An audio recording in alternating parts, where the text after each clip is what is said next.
SBR4 and Videos, I'm Peter Loshak. We are previewing Week 12 in college football, and we're talking right now with returning guest Joe Duffy from OffshoreInsiders.com, who has just an awesome record in every single sport this year. Is that correct, Joe Duffy?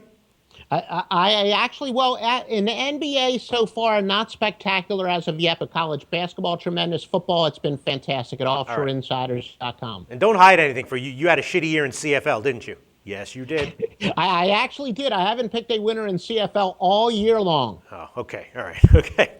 All right. So there you go. So if you're looking for CFL picks, go somewhere else. If you're looking for anything else, strongly advise you check out OffshoreInsiders.com. All right, Stanford at USC this is actually a game that you chose, which surprised me a little bit. Did you just choose this because it's like, a high-profile kind of marquee matchup? I'm looking at this. USC is a 3.5-point home underdog. Stanford coming off the Oregon win. So do they let down here, or do they keep the momentum from it and the excitement from it and get a dominant win here? USC is obviously rejuvenated and revitalized since the firing of Kiffin. They're getting very impressive wins and covers. So with both of these teams kind of like in a pretty steep upward slope, I wouldn't really want to bet against either one of them. Why'd you pick this game, Joe?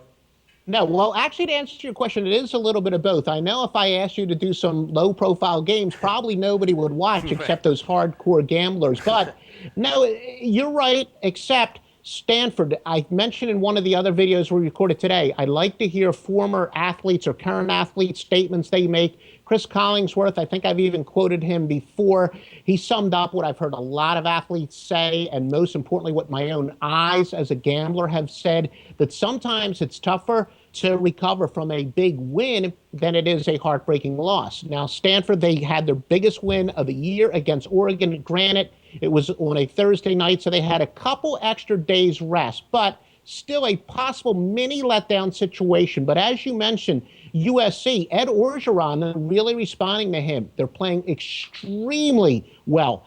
And this line is based on USC, what they've done all year. Right. But based on what they've done under Ed Orgeron, and Monty Kiffin was fired, or Lane Kiffin, I should say, was fired because USC had a ton of talent. Maybe not phenomenal talent. They were hurt a little bit by the Reggie Bush, but they had some good frontline talent. They were supposed to do better, and now they are doing better. So USC is undervalued. Stanford, possible letdown situation here. I'm going with the home dog. I guess that does feel like a sharp pick. I mean, you're taking USC as a home dog against a team that just beat Oregon, so I guess that would be some sort of a contrarian pick. I'm just wondering if, Stanford's not a fluke. They're no joke this year, and so if you're taking USC, you're betting against that. No, they're definitely no fluke, but USC is a pretty darn tough home team. In fact, it's not only the first time since 2011 that USC has won back-to-back games by double digits, but they've won 3 in a row. Now, why do I think that's not a fluke? Because they are a team that had the talent there, and they're responding to Ed Orgeron.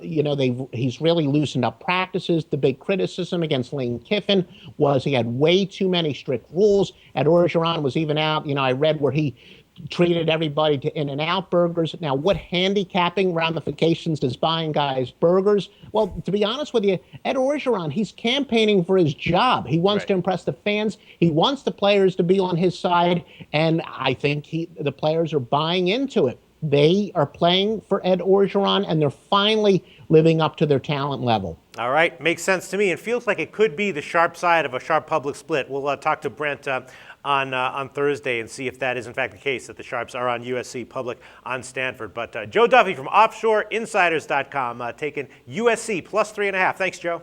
All right, thank you, Peter.